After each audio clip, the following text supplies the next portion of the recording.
Shalom saudara, salam sejahtera. Kita masuk Abam episode 410 dari pria. Salom Pak ingin bertanya, kenapa menikah harus secara agama dan negara? Namun kenapa enggak secara agama saja, namun menikah hanya cukup percaya dan beriman saja? Sajakah apakah dah cukup? Tapi kenapa harus disah? Secara agama dan negara beri alasan dan pendapat yang jelas tentang realita ini, Pak. Oke. Pernikahan itu memiliki keterkaitan dengan hukum. Sebab negara harus melindungi rakyatnya, melindungi perkawinan, melindungi hak-hak. Baik itu hak pribadi, hak individu maupun menyangkut kepemilikan atau menyangkut dari harta. Makanya harus ada legalitas. Ya. Apalagi kita memiliki negara ini yang berdasarkan ketuhanan yang Maha Esa. Perlu saudara ketahui bahwa yang mensahkan perkawinan itu bukan negara loh. Yang mensahkan perkawinan itu adalah gereja. Jadi menurut undang-undang perkawinan menjadi sah bila disahkan oleh agama.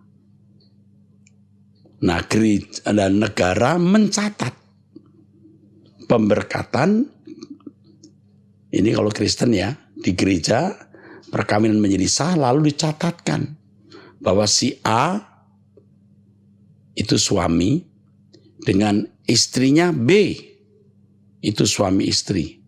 Dan mereka terikat dengan hukum. Kalau nanti misalnya punya anak, terjadi perceraian, ada yang begitu. Lalu anak hak siapa? Lalu harta yang pernah dikumpulkan bersama-sama waktu menikah, bagaimana pembagiannya? Tentu hal ini banyak aspeknya, ya. Kalau secara rohani apakah cukup berdoa? Kan udah sah juga, Pak. Sekali lagi kita hidup di masyarakat dengan berbagai aspek yang harus dipenuhi. Jadi tidak cukup percaya dan beriman saja, nggak cukup. Ya, karena kita hidup di tengah-tengah masyarakat dengan kompleksitasnya. Oke, saya kira itu cukup jelas ya.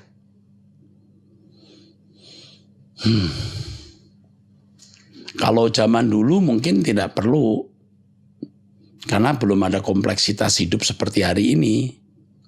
Misalnya di satu suku tertentu, si A mau nikah sama si B, pakai perayaan, ya sudah, selesai. Atau orang hutan ketemu pria wanita, yaudah kumpul berdua kayak monyet aja. Nggak ada masalah. Sekarang dunia sudah berubah dengan segala kompleksitasnya. Dan itu tidak melanggar hukum Tuhan atau tidak melanggar kebenaran Tuhan. Justru itu yang Allah kehendaki. Oke, pertanyaan kedua. Salam Pak Eras, maaf Pak, mau tanya. Saya sering mendengar suara di kepala saya kalau saya bentar lagi mau meninggal. Dan kalau udah seperti itu saya jadi insomnia, nggak bisa tidur dan takut. Pernah suatu malam seperti dengar suara itu dan akhirnya saya jadi sesak nafas. Mata seperti mau nutup jantung, debar kenceng, lemes seluruh badan, seperti mau nutup jantung. Saya bangunin anak saya yang umur 9 tahun dan untuk sama-sama doa supaya Tuhan bantu saya. Akhirnya saya tenang. Apa termasuk suara gaib Pak? Bagaimana ngatasin masalah seperti ini? Ini bisa banyak masalah, bisa masalah kejiwaan, tapi juga bisa masalah yang menyangkut kuasa gelap. Kalau ini menyangkut kuasa gelap atau okultisme, ini mudah diselesaikan. Tapi kalau kejiwaan, ya harus dilayani secara pribadi. Ya, latar belakangmu dan lain-lain, pasti kamu harus dilayani secara pribadi. Konselor wanita akan menghubungi kamu dan akan membimbing kamu.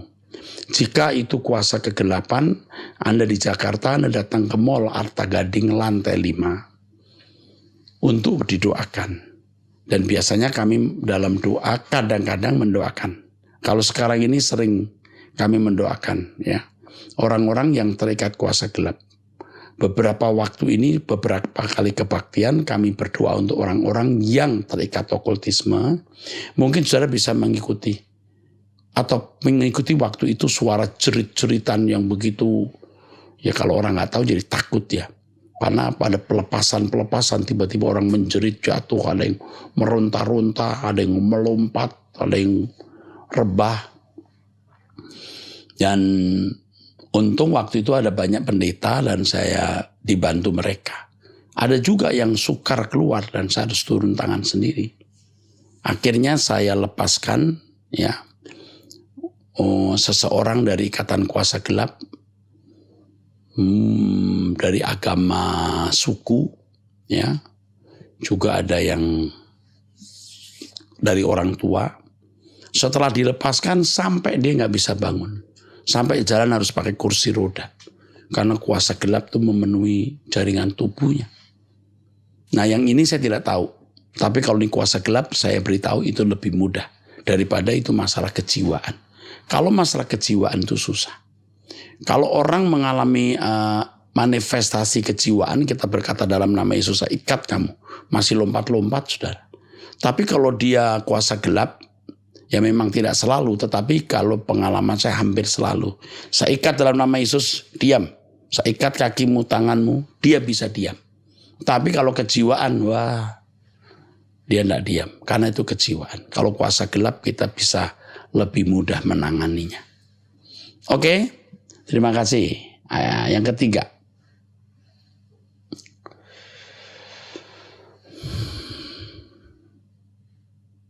Oke.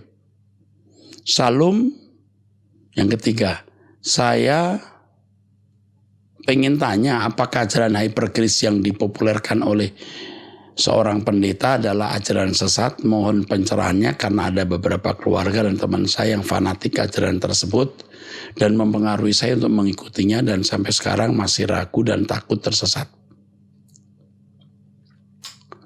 Hypergrace itu ajaran yang tidak tepat. Kalau saya katakan sesat, kasar ya, tapi tidak tepat. Ya, keselamatan itu oleh anugerah betul. Tetapi ada bagian di mana seseorang harus berjuang untuk mewujudkan keselamatan itu di dalam hidupnya.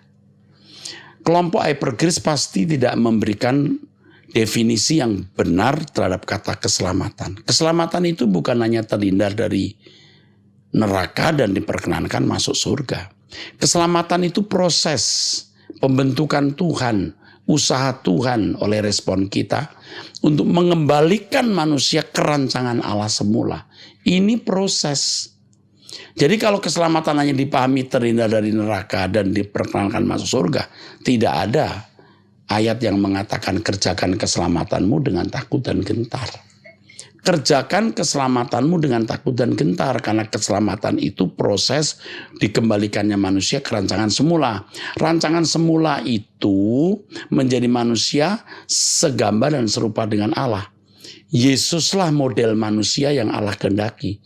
Kalau belum seperti Yesus, Anda harus berjuang terus. Sebab ciri orang yang diselamatkan itu serupa dengan Yesus. Hidupnya kudus, tak bercacat, tak bercela, tidak mencintai dunia, mengarahkan diri kepada Tuhan, langit baru, bumi baru. Nah ini yang harus diketahui. Jadi ikuti terus khotbah di Truth ID, Anda akan bisa membedakan ajaran yang benar atau salah. Nah untuk ini saya mau sarankan, coba dengarkan khotbah saya mengenai keselamatan. Apa keselamatan bisa hilang? Ada juga buku saya mengenai hal ini. Ya. Jadi jangan ikuti ajaran hypergrace. Udah. Wanita usia 34 tahun menikah anak satu jemaat GSKI. Salam Pak Eras, pertanyaan Pak. Apakah setiap pendeta tetap atau yang diundang di cabang-cabang GSKI sudah lulus sensor yang pasti mereka mengajarkan kebenaran yang benar? Belum tentu. Karena GSKI baru usia 3 tahun dan tidak sedikit mereka yang belum mendalami apa yang saya ajarkan. Kadang ada jemaat yang lebih mendalami dari pendeta yang memang lulusan sekolah tinggi teologi tetapi memiliki wawasan yang beda dengan wawasan saya. Apakah yang berbicara di mimbar GSKI, Pak Eras, bisa menjamin mereka mengajarkan prinsip-prinsip rohani yang sama dengan kita, Pak? Belum tentu. Pak, you are my mentor. Saya mau tanya pendapat tentang satu nama pendeta. Di sini tidak saya sebutkan ya. Saya sekali mendengar beliau di YouTube dan channel saya mengikuti renungan harinya beliau setiap hari. Saya notice beliau pernah diundang di GSKI cabang. I just want to make sure kalau Bapak confirm beliau dalam panutan yang bisa diikuti juga, ya Pak. Begitu saya mendengar beliau, waduh, langsung ini ajaran yang benar. Tapi cuma mau konfirmasi dari Pak Eras saja. Bagaimana pendapat Pak? Nama pendeta ini dia termasuk anak rohani saya yang istrinya adalah aktivis dari gereja Rehoboth Arta Gading. Dia masih bersama-sama dengan saya. Ya, dia memang dulu menjadi pengurus, aktivis. Dia adalah seorang yang dulu juga melayani bersama-sama. Sampai hari ini tentu kami masih memiliki keterikatan, hanya beliau memiliki banyak kesibukan sendiri. Tapi suatu hari mungkin akan saya tarik jika memang sudah waktunya. Tapi istrinya masih aktif dan beliau mendukung pelayanan saya. Dengarkan dia anak rohani saya. Dan dia bukan mungkin ya, yang saya pahami dia mewarisi apa yang saya ajarkan. Oke. Yang kelima, pria usia 26 tahun ya, belum menikah. Salam Pak Eras, sebelum bertanya saya ingin sedikit bercerita dulu ya. Ini data-datanya tidak saya sebutkan selengkap. Dulu setamat kuliah saya sempat menganggur hampir 2 tahun. Dulu saya orang yang sombong dan angkuh. Sampai akhirnya selama 2 tahun saya selalu gagal setiap melamar pekerjaan. Dan saya merasa saya sangat rendah dan tak memiliki bakat apapun. Waktu itu saya sangat tertekan dan banyak cekcok dengan orang tua karena masalah pekerjaan. Dan di tahun 2020 saat masa COVID saya harus setiap hari di rumah bersama orang tua saya dan setiap hari selalu ada perdebatan karena saya belum mendapat pekerjaan. Dan di saat itu saya mulai dengar khotbah GSKI Medan yang disampaikan Pendeta Yustansi Laban. Sejak saat itu saya mau mendekatkan diri kepada Tuhan dan berjuang mati-matian menanggalkan seluruh kedagingan dan memikul salib seperti ajaran Bapak. Tanpa ada niatan saya mendekatkan diri kepada Tuhan untuk mendapatkan pekerjaan. Karena saat itu saya sudah pasrah dengan keadaan jika saya harus tidak bekerja. Jadi mendekatkan diri bukan karena mau mendapatkan pekerjaan. Berbulan-bulan saya menyangkal diri, setiap hari membaca Alkitab dan mulai kitab Kejadian dan puji Tuhan hari ini sampai kitab Roma. Saya setiap minggu menonton khotbah GSKI. Bahkan setiap ada pengemis saya selalu memberi Pak tanpa mempedulikan apakah pengemis itu menipu saya atau tidak. Karena saya percaya tugas kita menolong. Urusan dia jujur atau tidak bukan urusan saya. Memang saya bukan jemaat GSKI. Tapi tidak pernah saya melewatkan khotbah GSKI Pak. Dan akhirnya tanpa diduga-duga di akhir tahun 2020 saya mendapatkan pekerjaan yang membawa sukacita di tengah-tengah keluarga saya. Saya diterima menjadi staf di BUMN yang gajinya sungguh di luar dugaan saya karena bagi saya itu sudah sangat besar Pak. Sambil bekerja Tuhan memberi saya kesempatan juga untuk bisa kuliah S2 walau dengan sistem online. Yang ingin saya tanyakan, satu, saat ini saya tidak pernah berhenti memberi kepada orang yang kurang mampu Pak. Entah itu saya sedang sendiri atau sedang jalan dengan pacar saya. Tapi ketika saya sedang jalan dengan pacar saya, ketika saya memberi masih ada dorongan rasa membanggakan diri sendiri Pak. Ya, Anda ini bakat sombong. Ya, Anda ini punya pangkat sombong sebenarnya. Dari kesaksian awal tadi. Itu mirip saya. Yang memberi dulu masih ada rasa ingin dilihat. Tapi nanti lama-lama Anda akan bisa menghilangkan dan harus mulai sekarang menghilangkan. Memberi dengan tulus. Dan tidak selalu ada orang minta itu kita kasih, belum tentu. Kalau itu memang menjadi sosial racun, membuat dia malas, kita tidak boleh memberi. Bahkan keluarga sendiri. Keluarga sendiri yang malas hanya taunya meminta, itu tidak boleh kita beri terus-menerus. Sekali-kali bisa. Jangan kita merusak orang dengan pemberian kita. Saya seperti merasa tinggi hati ketika saya memberi depan pacar saya. Padahal walau tak ada pacar saya tetap memberi, Pak. Oh iya.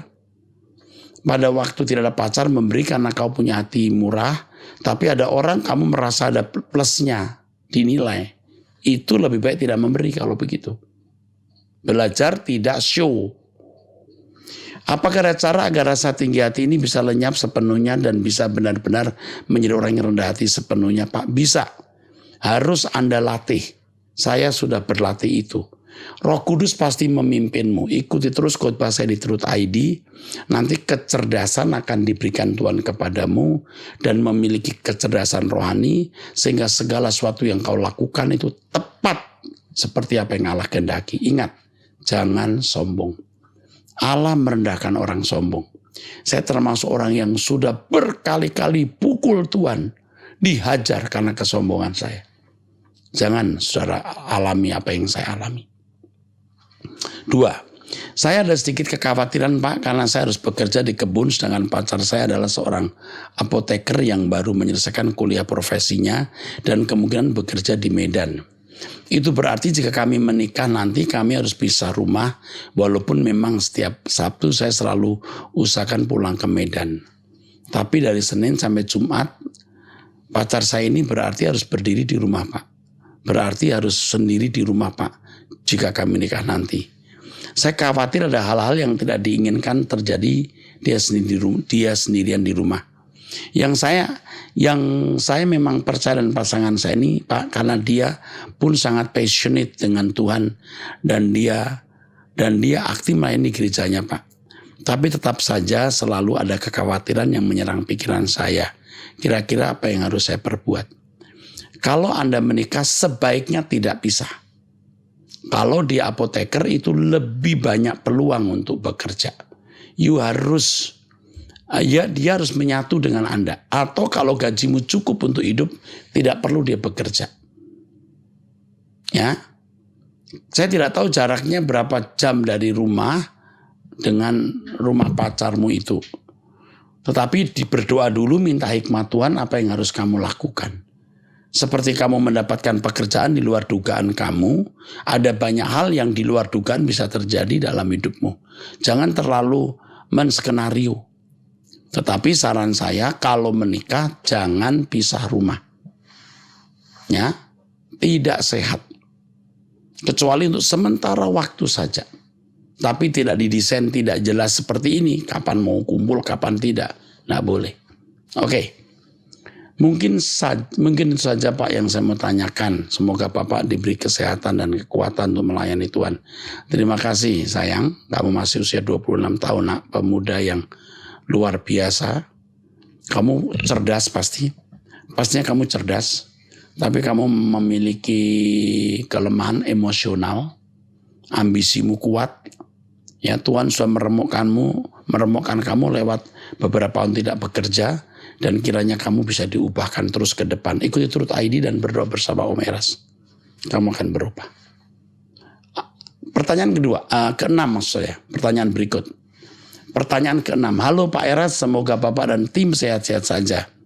Mohon penjelasan tentang Yohanes 6 ayat 44 yang berbunyi, tidak ada seorang pun yang dapat datang kepadaku jikalau ia tidak ditarik oleh Bapa yang mengutus aku, dan ia akan kubangkitkan pada akhir zaman. Oke. Yang pertama maksudnya adalah tidak semua menjadi umat pilihan. Orang yang hidup di zaman sebelum perjanjian baru tidak pernah menjadi umat pilihan. 2, yang hidup di wilayah yang tidak pernah mendengar Injil juga bukan umat pilihan. 3, orang yang dari kecil memang di kondisi tidak pernah mendengar Injil, lalu setelah dewasa baru mendengar, tapi sudah terpatri ajarannya. Seperti orang di sekitar kita itu terpatri. Dan mereka memang bukan umat pilihan dan jangan mencoba mengkristenkan. Biar Tuhan saja yang menjamah. Ya, kalau mereka bisa menjadi umat pilihan. Yang hidup di zaman sebelum zaman anugerah, yang hidup di luar penginjilan, jadi tidak pernah mendengar Injil. 2, yang memang bukan umat pilihan, salah mendengar Injil. 4, ada lagi yang mengalami cacat mental dan lain-lain, yang tidak bisa mendengar firman secara utuh. Ini bukan orang yang dikhususkan menjadi sempurna. Orang yang datang kepada Tuhan ini, sebelum saya lanjutkan, yang keempat ini bukan berarti lalu dia bukan umat Allah ya. Mereka jika keluarga baik-baik, orang tua yang mengasihi sesama, biarpun bukan orang Kristen, kemungkinan masuk dunia akan datang. Nanti disempurnakan. Yang saya pahami di dunia akan datang pun masih ada proses pembentukan atau penyempurnaan. Nah, Yohanes 6 ayat 24 maksudnya, tidak seorang pun yang dapat datang kepadaku jika ia tidak ditarik oleh Bapa. Itu maksudnya. Yang kedua, maksudnya adalah orang-orang yang memang dikhususkan menjadi orang yang ada di sekitar Tuhan Yesus. Kalau Petrus itu keluarga Herodes, mungkin gak pernah jadi murid Yesus. Apalagi kalau Petrus itu Herodes sendiri, waduh, gak pernah jadi murid Yesus. Jadi ada orang yang dikondisi jadi murid Tuhan Yesus, itu yang ditarik oleh Bapa. Ya, jadi ayat ini jangan ditafsirkan bahwa Allah menentukan siapa yang selamat, siapa yang tidak selamat. Ini kebablasan. Ada orang-orang yang ditarik oleh Bapa, tidak mungkin datang tanpa Bapa, termasuk Yudas. Tapi Yudas ternyata dalam kehendak bebasnya tidak setia sampai akhir. Tuhan memberkati. Pertanyaan berikut atau pernyataan, ya kadang-kadang bukan pertanyaan tapi kesaksian, dan ini juga memberkati kita. Wanita usia 50 tahun, 3 orang pemudi dan remaja, mungkin anak-anaknya ya. Salam Pak Pendeta Erastus, program Turut ID pertama kali saya dengarkan di YouTube khotbah. Saya suka, saya ikuti wanita surgawi yang saya suka ikuti, dan Anda bertanya kita menjawab. Oh iya Pak Pendeta, saya dulu saat menikah di tahun 1996, posisi saya bekerja sebagai sekretaris di perusahaan salah satu penerbangan sampai 2010. Dan setelah saya berpisah dari suami saya, pindah bekerja di salah satu perusahaan I.O. event organizer ini. Sampai tahun 2017, saya pindah kerja lagi di salah satu gereja Protestan sebagai tenaga admin hingga saat ini. Pak Pendeta, saya mohon petunjuk Pak, tentang bagaimana harus saya lakukan terhadap pernikahan saya dan pribadi diri saya ini. Saya dan suami menikah tahun 1997 dan berpisah mulai tahun 2009 maksudnya. Menikah 1997, berpisah 2009, jadi 12 tahun. Sampai sekarang ini sudah selama 13 tahun berpisah, tapi tidak bercerai resmi, hanya pisah ya. Belum cerai ya. Di awal tahun pernikahan saya, di awal tahun pernikahan, saya mengetahui bahwa suami saya tidak bekerja. Dan ternyata selama berpacaran hingga menikah, dia banyak kebohongan sama saya. Itu semua baru terbuka saat beberapa bulan saya sudah menikah. Sakit rasanya hati saya saat ini, tapi saya telan dan gumuli dalam doa saya. Dan saya percaya dengan sekarang ini sudah berumah tangga, dan saya waktu itu langsung dianugerahi Tuhan kehamilan anak pertama kami. Suami pasti akan berubah. Tapi ternyata saya makin kecewa tahun pertama hingga tahun ke-9 tahun pernikahan kami, suami tidak berubah dan makin menjadi-jadi. Dia masih tidak mau bekerja, bahkan kebohongannya makin besar. Dan mulai berlaku kasar, mengancam terhadap anak-anak yang waktu itu masih kecil-kecil. Nasihat bagi yang belum menikah, jangan menikah dengan orang brengsek dan berpikir dia tidak akan brengsek setelah menikah. Kemungkinan kecil tetap brengsek, bahkan lebih brengsek. Jadi jangan menikah dengan orang brengsek. Dan jangan berharap dia berubah pada waktu sudah menikah. Kemungkinan bisa, tapi jangan ambil resiko bodoh ini. Keputusan berpisah itu dari saya karena saat itu suami makin menjadi hati sakit sekali. Batin saya sudah lelah. Rasa percaya saya terhadap dirinya sudah tidak ada. Saya benar-benar down dalam kondisi 0 derajat. Saya sudah tidak nyaman hidup bersama dia. Begitu juga dengan anak-anak saya. Karena suami sudah berani menyakiti dan mengancam anak-anak. Dan puncak persoalan adalah menyangkut terhadap orang tua saya, di mana suami sudah berani mencuri dan menggadaikan sertifikat rumah orang tua saya. Yang uangnya tidak tahu kemana dan untuk apa. Saat peristiwa itu suami tidak pulang-pulang, tiba-tiba datang penagih utang ke rumah. Disitulah puncak terbongkarnya semua perlakuan suami saya yang tidak baik. Di mana selama pernikahan bertahun-tahun saya menutupi masalah rumah tangga saya ini. Nah, ini juga masalah yang harus diketahui oleh saudara. Kalau rumah tanggamu tidak benar seperti ini, memang ada baiknya ditutupi. Tetapi juga kadang harus mesti diberitahu orang tua dan keluarga besar. Jangan sampai dia menipu sana menipu sini. Kekurangan dan keburukan suami tidak pernah saya sampaikan ke keluarga besar saya dan keluarga suami. Singkat cerita Pak Pendeta, kami akhirnya berpisah. Saya memutuskan perpisahan karena saya melihat ketidaknyamanan anak-anak saya yang suami sudah lakukan terhadap mereka. Suami boleh menyakiti saya, tapi saya tidak terima. Tidak bisa terima bila suami menyakiti fisik dan menanamkan luka batin anak-anak saya. Yang waktu itu masih kecil-kecil. Sebelum saya berpisah, saya bergumul, saya berdoa mohon campur tangan Tuhan.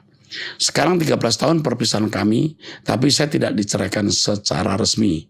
Saya ditinggalkan begitu saja sampai saya mendengar dari teman-teman bahwa suami sudah memiliki wanita lain dan tinggal bersama, punya anak. Tapi saya tidak tahu apa mereka menikah resmi atau tidak. Oke. Pertama saya mau tanyakan apakah yang harus saya lakukan? Apakah saya boleh mengurus surat perceraian resmi di pengadilan agama? Kedua, bagaimana saya memulihkan diri saya terhadap luka batin saya ini? Ya Pak Pendeta. Terima kasih. Ini kenapa di pengadilan agama? Apakah waktu itu belum Kristen? Ya, maksudnya di pengadilan ya, itu. Pertama saya mau tanyakan apakah saya harus lakukan. Jika tidak menyangkut hukum dan tidak ada masalah, lebih baik digantung saja. Digantung saja kalau tidak ada masalah. Tetapi kalau ini nanti akan menyangkut masalah hukum, ya cerai saja. Saya tidak tahu apakah ada persoalan-persoalan menyangkut apakah ada persoalan yang muncul dengan kondisi ini. Kalau selama ini saya lihat nggak ada masalah, ya digantung saja. Tapi kalau suami sudah punya istri, sah, lalu menikah, itu melanggar hukum sebenarnya. Ya. Tetapi kalau saya lihat kasus ini, Anda saya kira sudah tidak perlu nikah lagi dan tidak perlu kumpul lagi dengan pria itu. Lagi pula anak-anak juga sudah merasa terancam. Sekarang anak Anda mungkin umur sudah mulai belasan tahun. Ya, mungkin sudah umur berapa ya anak-anak tunggu. Ini anak Anda sudah 20 tahun lebih, 20-an tahun, ya lebih baik Anda nggak usah menikah lagi. Kalau bisa digantung. Kalau mau cerai ya cerai saja. Kalau dia sudah punya wanita lain, punya anak-anak, ya sudah. Tetapi saya ingatkan bahwa ini melanggar hukum. Jangan sampai perceraian nanti menimbulkan pemisahan harta gono gini, nah itu masalah. Rumahmu itu milik siapa? Nanti kalau cerai, harta pisah itu jadi masalah juga. Sedangkan you masih tinggal di rumah itu. Jadi digantung saja selama tidak menjadi masalah. Tapi kalau itu nanti menyangkut hukum, menyangkut status rumah, nah ini harus dipertimbangkan. Jadi kalau selama ini aman-aman saja digantung saja. Ya. Saya harus tahu sebenarnya rumah ini atas nama siapa, lalu bagaimana masa depan anak-anak, sudah bekerja atau belum anak-anak, dan lain-lain. Tetapi ikut suara kebenaran, Roh Kudus akan menolong, memberi hikmat, dan yang pasti Tuhan melindungi kamu. Tuhan menjaga kamu. Kamu menjadi keluarga kami. Kita bersama-sama berkemas-kemas pulang ke surga. Tuhan memberkati.